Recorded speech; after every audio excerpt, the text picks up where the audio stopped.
استدعت الشرطة الكندية الشاب الجزائري محمد الأمين بن قداش في ولاية تورنتو بعد بلاغ قضائي ضده.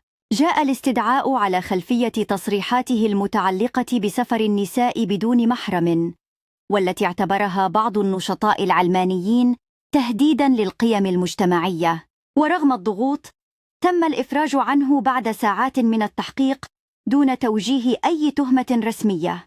أثارت هذه الحادثة جدلاً واسعاً، حيث تعرض لحملة انتقادات وشيطنة من أطراف ترى في مواقفه تمسكاً بالقيم الإسلامية. بالمقابل، دافع عنه ناشطون رأوا في الحملة محاولة لإسكات الأصوات المحافظة والتضييق على حرية التعبير باسم حقوق الإنسان. تواصلت النقاشات حول تأثير هذه الحادثة على حرية التعبير في المجتمع الكندي، كما بدأ العديد من الحقوقيين في طرح تساؤلات حول حدود حرية التعبير وكيف يمكن أن تتعارض مع القيم الثقافية والدينية.